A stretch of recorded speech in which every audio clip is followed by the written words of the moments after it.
देश की आज़ादी को 77 साल पूरे हो चुके हैं और इस आज़ादी को दिलाने के लिए देश के उन तमाम वीरों और क्रांतिकारियों ने अपने प्राणों की आहुति दी थी, जिनका नाम हम शायद किताबों में पढ़ते हैं, जिनकी कहानियां शायद हम अपने बुजुर्गों से सुनते हैं, लेकिन उनकी ना तो तस्वीर और ना उन्हें हकीकत में हमने देखा है। लेकिन उनकी कुछ ऐसी चुनिंदा धरोहर आज भी कानपुर की इस लाइब्रेरी में मौजूद है, जो संजो कर रखी गई है और उन तमाम युवा पीढ़ियों के लिए एक चैप्टर की तरीके काम कर रही है, जो उन्हें यहाँ पर पढ़ने आने वाले जो छात्र हैं, जो युवा हैं, जो यहाँ पर लाइब्रेरी में पढ़ाई करने आते हैं, उनके लिए एक प्रेरणा स्रोत भी है।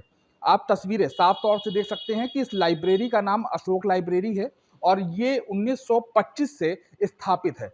इतनी पुरानी लाइब्रेरी में तमाम देश के महावीरों की जो अनमोल चीजें हैं, जो उनकी धरोहर कही जा सकती है, वो यहाँ पर मौजूद है।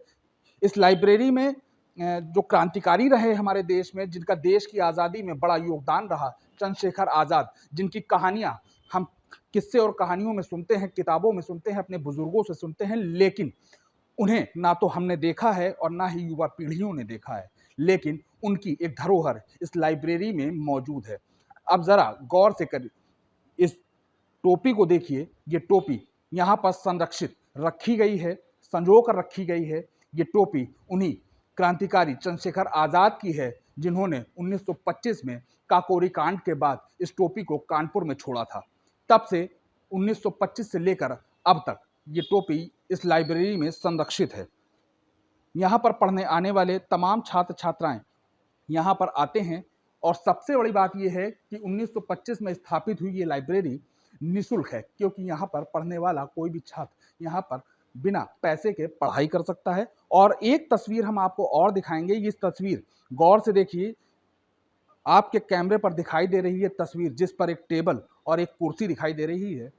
इसका भी अपना एक इतिहास है, क्योंकि 1934 में जब इस लाइब्रेरी का उद्घाटन हुआ था, तब देश के राष्ट्रपिता महात्मा गांधी ने इसी चेयर पर बैठकर इस लाइब्रेरी का उद्घाटन किया था और अपने कुछ शब्द यहाँ पर रजिस्टर्ड में लिखे थे।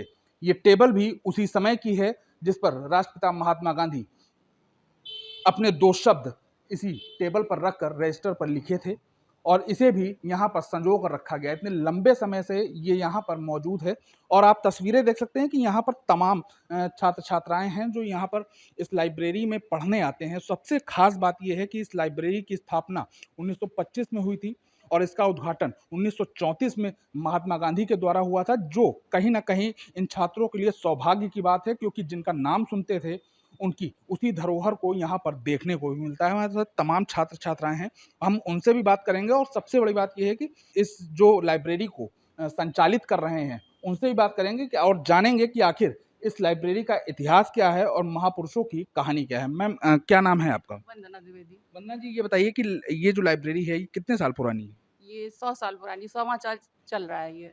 अच्छा अच्छा, यहाँ पर कुछ क्रांतिकारियों और महापुरुषों की कुछ धरोहर भी यहाँ पर संजो कर रखी गई है। क्या क्या चीजें यहाँ पर मौजूद हैं? एक तो टोपी है, महात्मा गांधी जी की टेबल है, ये चेयर है जिसमें बैठ के उन्होंने जब उद्घाटन किया था तो इसमें साइन वाइन किए थे, तो ये सब चीज़ें हैं। और वेद है यहाँ पे जो पूरे कानपुर में कहीं भी नहीं है।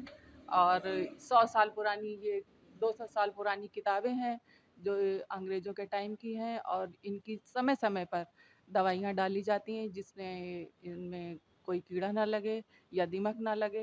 इंसाइक्लोपीडिया है यहाँ पे, वो भी पूरा है। और बच्चों को सब यहाँ पे फ्री है, कुछ भी शुल्क नहीं लगता है यहाँ पे। तो देखिए, यहाँ पर जो लाइब्रेरी है, इस लाइब्रेरी में दो महत्वपूर्ण चीजें हैं। ये उन लोगों की जुड़ी हुई यादें हैं जिन्होंने देश की आज़ादी के लिए बड़े अहम कदम उठाए थे, अपने प्राणों की आहुति दी थी। चंद्रशेखर आज़ाद, जिनका नाम हम किताबों में पढ़ते हैं, जिनके बलिदान और क्रांतिकारी स्वभाव के बारे में हम जानते हैं, उनकी टोपी यहाँ पर मौजूद है। 1925 में काकोरी कांड के बाद जब चंद्रशेखर आज़ाद कानपुर आए थे और फरारी काट रहे थे, तो उस दरमियान यहाँ पर भी पुलिस उनका इंतजार कर रही थी, जिसके बाद उन्होंने अपना वेश बदला और अपनी टोपी को यहाँ पर छोड़कर चले गए, जिसके बाद से ये टोपी यहाँ पर धरोहर के रूप में रखी हुई है और यहाँ पर हर आने जाने वाले के लिए एक प्रेरणा स्रोत बनी हुई है। उसी तरीके से यहाँ पर महात्मा गांधी की वो चेयर भी मौजूद है जिस पर महात्मा गांधी ने बैठकर 1934 में पहली बार इस लाइब्रेरी का उद्घाटन किया था। तमाम यहाँ पर स्टूडेंट्स हैं, उनसे भी बात कर लेते हैं कि आखिर कितना बदला भारत और कितना वो बदलता हुआ देखना चाहते हैं। क्या नाम है आपका? सौरभ कुमार। सौरभ कुमार। सौरभ, ये बताइए कितने समय से यहाँ पर पढ़ाई कर रहे हैं? 1.5 साल से। 1.5 साल से। अच्छा, ये बताइए कि यहाँ पर आप आते हैं, यहाँ पर फीस भी नहीं लगती, इतनी पुरानी लाइब्रेरी है और कुछ महत्वपूर्ण चीज़ें हैं जो देश की आज़ादी में जिन्होंने अपना योगदान दिया था, जैसे महात्मा गांधी की चेयर है, ये टेबल है और चंद्रशेखर आज़ाद जी की टोपी है। तो क्या सीखने को मिलता है, क्या समझते हैं आप लोग? यही सीखने को मिलता है कि मतलब अपने पथ पर हमेशा रहना चाहिए, मार्ग से कभी हटना नहीं चाहिए और राह चाहे कितनी भी कठिन हो, आगे बढ़ते रहना चाहिए। तो देखिए कहीं न कहीं ये जो धरोहर यहाँ पर मौजूद हैं, वो बहुत कुछ सिखाती हैं। कुछ और भी लोग हैं, उनसे बात कर लें। सर, ये बताइए कि इस लाइब्रेरी में महात्मा गांधी की चेयर है, चंद्रशेखर आज़ाद जी की टोपी है। क्या इतिहास आपको यहाँ पर जानने को मिला? हमको ये यहाँ पर जानने को मिला कि इन्होंने देश को स्वतंत्र कराने के लिए क्या-क्या योगदान दिए हैं। उससे हम लोगों को ये प्रेरणा मिलती है और अपने कर्तव्य मार्ग पर बढ़ने की प्रेरणा मिलती है। अच्छा, अमूमन जिन क्रांतिकारियों का नाम हम किताबों में पढ़ते हैं या अपने घर के बुजुर्गों से सुनते हैं, उन्हें हमने नहीं देखा है, ना आपने देखा, ना शायद हमने देखा। लेकिन उनकी जो चीज़ें थी, जिसे वो अहम मानते थे, जैसे उनकी टोपी थी चंद्रशेखर आज़ाद जी की, जिसे वो हमेशा लगाया करते थे। आज वो कानपुर में है, तो बहुत से बच्चे इससे वंचित भी हैं। तो आप लोगों को कितना अच्छा लगता है? हम लोगों को बहुत ही ये देख के मोटिवेशन मिलता है कि इन्होंने देश के लिए क्या-क्या अपना योगदान दिया है। तो उसी मार्ग पर हम लोग भी अग्रसर हो रहे हैं कि हम देश के लिए क्या-क्या योगदान दे सकते हैं। और यहाँ पर लाइब्रेरी का आने का एक मकसद ये भी है कि यहाँ पर हमें भौतिक ज्ञान के साथ आध्यात्मिक ज्ञान भी मिल रहा है। जैसा कि मैडम ने आपको बताया वेद है यहाँ पर। जैसे हम लोग का कभी थोड़ा मोरल डाउन भी होता है, तो हम यहाँ जैसे भगवद गीता, रामायण ये सब भी आध्यात्मिक बुक पढ़ के हम अपना मानसिक जो संतुलन होता है वो हम अपना मार्ग तो पर देखिए यहाँ पर तमाम ऐसी किताबें भी हैं जो इतिहास के समय से जिन्हें जोड़ा जाता है। करीब 100 से 150 साल पुरानी किताबें हैं यहाँ पर और तस्वीरें आप देख सकते हैं कि किस तरीके से लाइब्रेरी संजो कर रखी गई है किताबों से। और ये वो किताबें हैं जिन्हें शायद अब नॉर्मल लाइब्रेरीज में वो उपलब्ध नहीं है, लेकिन यहाँ पर वो रखी गई हैं। और भी तमाम यहाँ पर लोग हैं जो यहाँ पर पढ़ने आते हैं। उनसे ही बात कर लेते हैं। सर, क्या नाम है आपका? अंकुर पांडे। अंकुर जी, ये बताइए कि इस लाइब्रेरी में क्या खास है? जैसे कि मतलब मैं यहाँ पे जो महसूस करता हूँ, जैसे कि मैं यहाँ पे जैसे देखता हूँ कि इसे इसका जो इतिहास है पुराना, जो कई क्रांतिकारी लोगों से जुड़ा हुआ है। सबसे पहला तो यही इसका एक अच्छी चीज़ है यहाँ पे।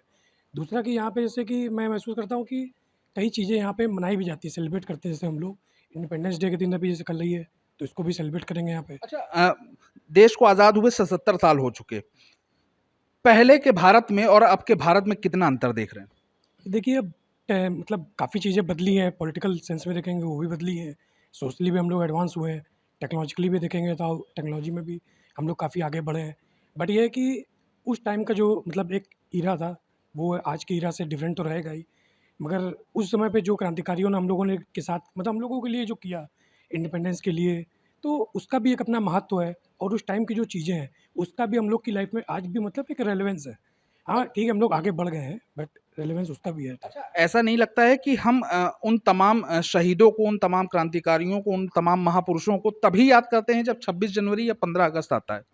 नहीं देखिए, उस समय पे क्या है कि उस समय पे मतलब एक उस समय पे उनका एक इवेंट है मान के चलिए। जैसे होता है ना कि आप जैसे किसी का एक कोई एक बर्थडे होता है, तो आप बर्थडे एक ही दिन ना सेलिब्रेट होता है, मगर बाकी टाइम भी उसकी इम्पोर्टेंस रहती है। तो जस्ट एक उसी तरीके जैसे इंडिपेंडेंस है, तो इंडिपेंडेंस दिन एक दिन मनाया जा रहा है, बट हम लोग उसकी इम्पोर्टेंस जो है उसकी साल भर हम लोग महसूस करते हैं। अच्छा, बहुत से जो युवा हैं, वो उन महापुरुषों की कहानियों से सिर्फ वाकिफ़ हैं। उनकी कोई ऐसी धरोहर को उन्होंने नहीं देखा जिसे वो अपने पास रखते थे। जैसे इस लाइब्रेरी में चंद्रशेखर आज़ाद जी की टोपी मौजूद है जिसे वो हमेशा लगाया करते थे। यहाँ पर वो चेयर मौजूद है जिस पर महात्मा गांधी जी बैठकर इस लाइब्रेरी का पहली बार उद्घाटन कर गए थे। तो क्या लगता है कि ये आप लोगों के लिए कितनी अहम रखती है?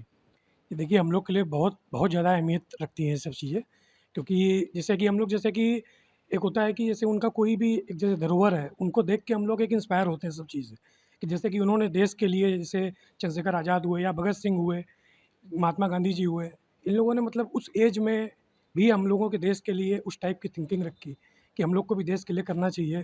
तो हम लोग भी उससे इंस्पायर होते हैं कि हम लोगों को भी आज से उनके जो प्रिंसिपल्स हैं, उनके जो भी उनकी जो वैल्यूज़ हैं, जो उन्होंने हम लोग को दी है, तो उसको भी हम लोग को आगे कंटिन्यू करना चाहिए और अपनी अगली जनरेशन को भी ट्रांसफ़र करना चाहिए। देखिए यहाँ पर आने वाला हर छात्र, हर युवा इस लाइब्रेरी में रखी हुई हर किताब, हर वो धरोहर को प्रेरणा स्रोत मानता है जो उन्हें मोटिवेट करती है। और यहाँ पर महात्मा गांधी की वो चेयर मौजूद है जिस पर महात्मा गांधी ने 1934 में बैठकर इस लाइब्रेरी का उद्घाटन किया था।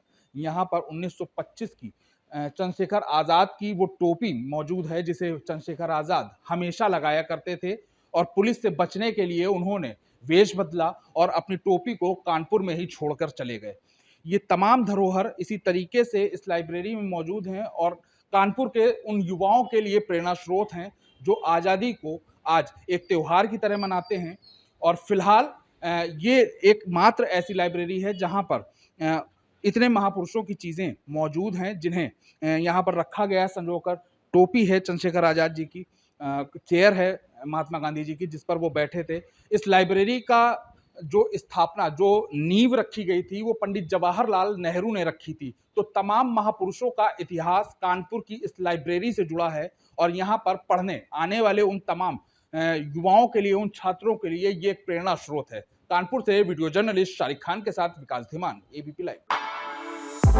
For exclusive and insightful videos, subscribe to our new channel ABP Live Premium.